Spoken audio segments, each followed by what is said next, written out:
Good day, Crime Talk aficionados. My name is Scott Reisch, and this is Crime Talk, the most fact-driven, unbiased, true crime channel. On the docket today, first, Lori Vallow case. That's right, confirmation of the bizarre beliefs. Second, 21 guys in California who are probably going to be on a list. Third, a prison guard needs a little better baking skills. And then finally, our dumb criminal contestant of the day. Let's talk about it.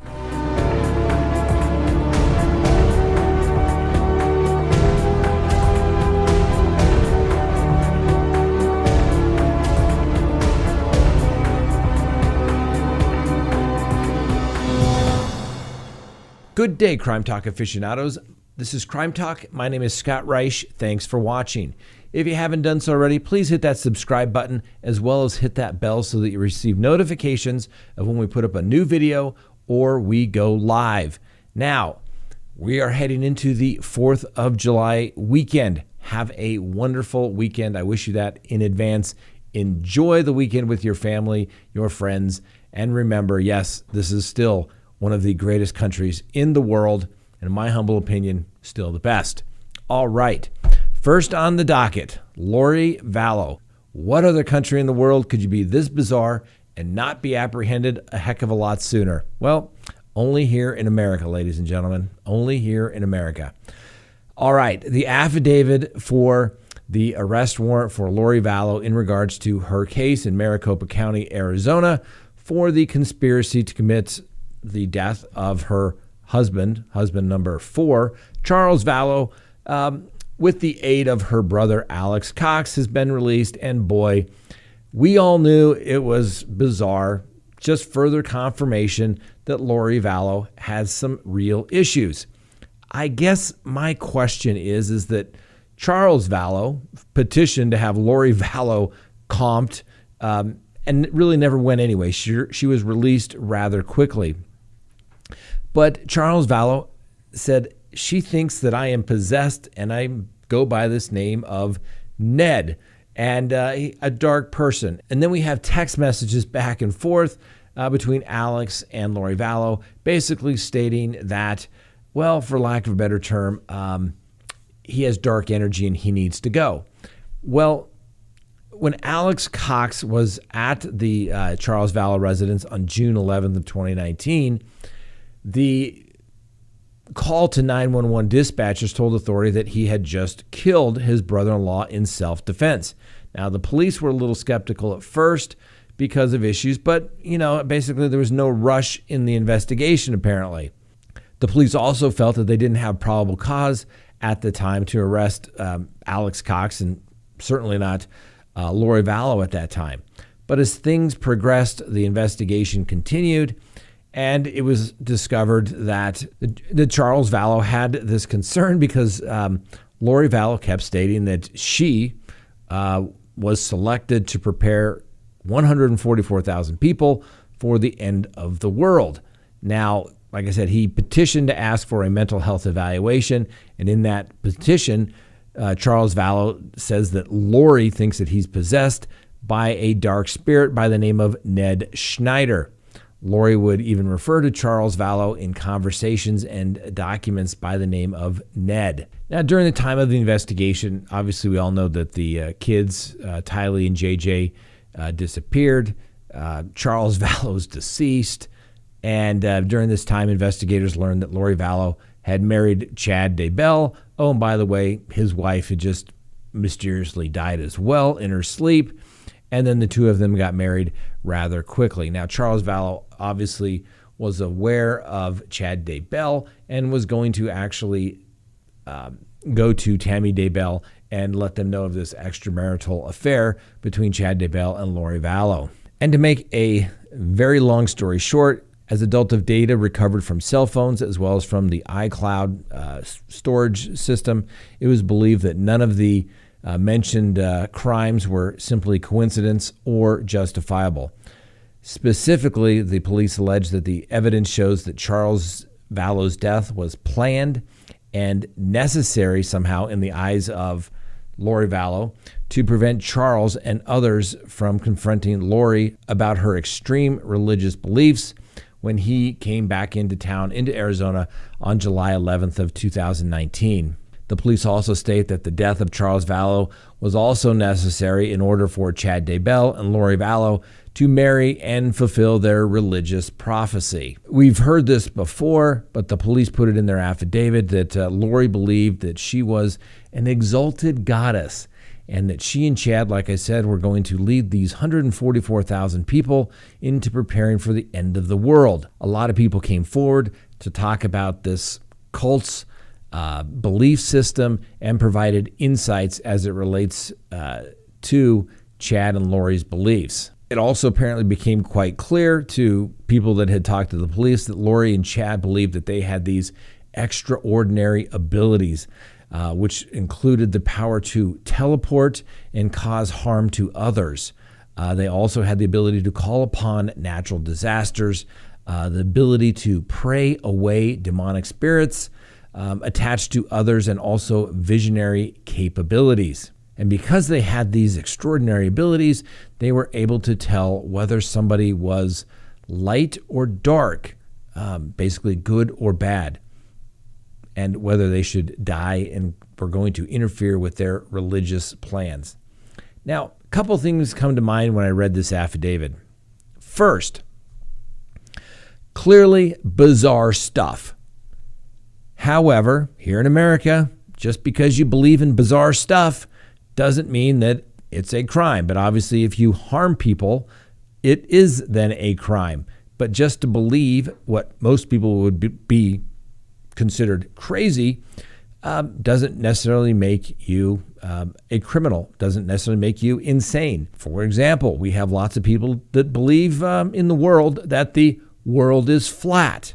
Now, maybe that's what they truly believe. Maybe they're crazy. Maybe they're just very gullible to believe such a thing, when you could probably prove it rather easily that most of the people in the world and evidence would show that the world is in fact round. So the fact that Lori Vallow and Chad Daybell had these beliefs in and of themselves, like I said, isn't a crime. But clearly, if you go around killing people, it becomes a crime. And having done cases that involved where people refer to it as a cult, you usually find that there was a couple of people that had some very devout beliefs, and they followed those, but they weren't going to harm anybody. And then these people all get together and they just feed upon each other. And then they start thinking that they have visions and they are the prophets and they can see when the end of the world is coming, and they just feed on themselves. It's one of the more bizarre situations I've ever had to come in contact with. But there's usually someone that just takes it a little too far because they start believing truly that this is taking place, that the end of the world is coming, or that they in fact do have powers that clearly they don't have.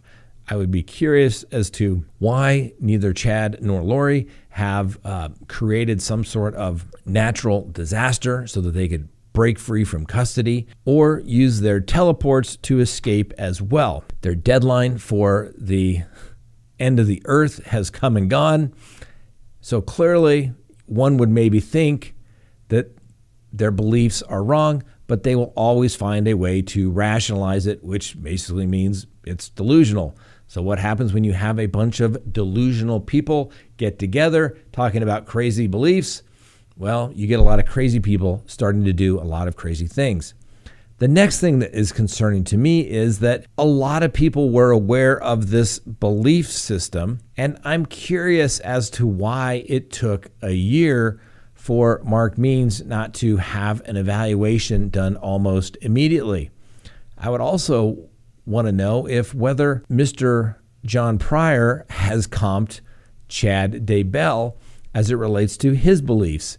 If he truly believes that he has some powers, then he really may not be competent. He may be able to hold a conversation, but if you are having delusional ideations and believe that you have these powers, you may have mental health issues for sure. All I can say is this thing is getting more bizarre as things go along. It's a little sad that the police authorities had to take so long to get to where they are. And it looks like the real perpetrator, the one who actually probably did the harm to everybody, Alex Cox, is now deceased. Of course, the next question that begs to be answered is, could it have been Lori and Chad? The coroner says no, but so did the police. Originally determined that Alex Cox was justifiable in killing Charles Vallow. So things are not always as they seem. And what happens when the truth turns out to be a big lie? Let me know what you think about the Vallows. I think it will be years until Lori Vallow is restored to competency, if ever. It's certainly not going to be within the 90 days. Or do you think she's just making this whole stuff up and she was just playing on this whole goddess thing so that she could get people to do what she wanted? Let me know. Next on the docket, 21 guys in California that may soon find themselves on a list. Take a look at a couple of these guys, right? I don't know. What does somebody look like that wants to meet young girls? Well, here's a couple of them. There was a 4-day sting operation and netted 21 arrests last week. 10 are charged with felonies relating to contacting minors to engage in. That's right. That is illegal, gentlemen. That is illegal. That's wrong.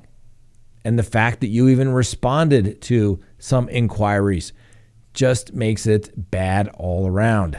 Fresno police said that they rescued 10 women or girls who were being trafficked, and now they're going to assist these people with addiction and treatment, counseling, job training, and obviously reunification with their family, which goes to what I have said many times before. If people knew how much crime took place in the world, they would probably never come outside and they would arm themselves heavily. Take a look at these guys. Obviously, they're given the presumption of innocence, but what does a sex offender look like walking down the street? Well, I don't know.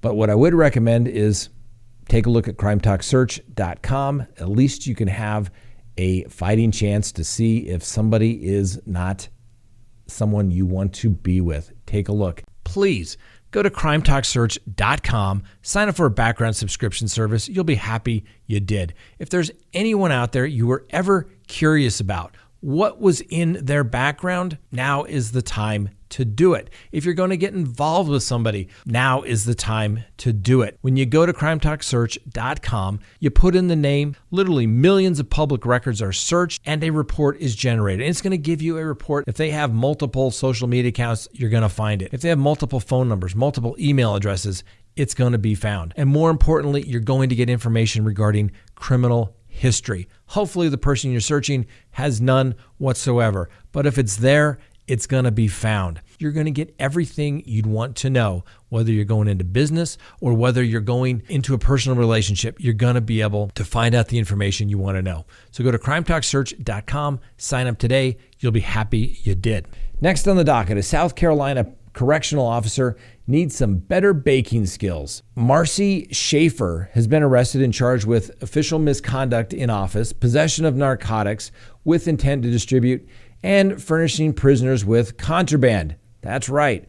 That's one of the things that correctional officers are not supposed to do, provide contraband to prisoners. Apparently, Miss Schaefer had watched a little too much of Orange is the New Black and thought that it was going to be profitable and easy. Well, maybe it would have been if she was a better baker. The charges allege that Miss Schaefer smuggled the pills into the institution in a Rice Krispies treat.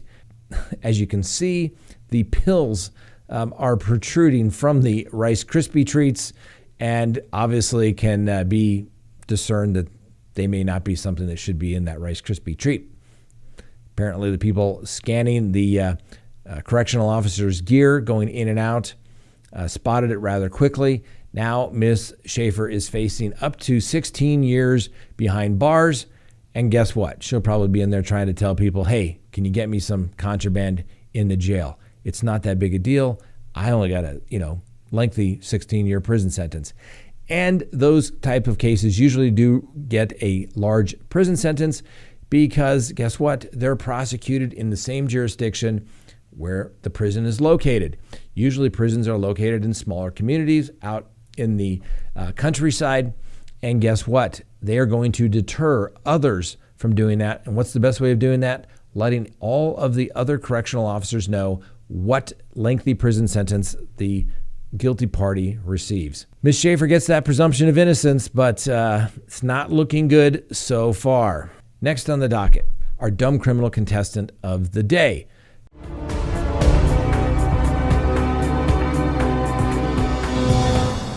But before we get there, let's give you a quick recap of our contestants who've won that prize throughout the week, vying for the ultimate trophy, Dumb Criminal Contestant of the Week.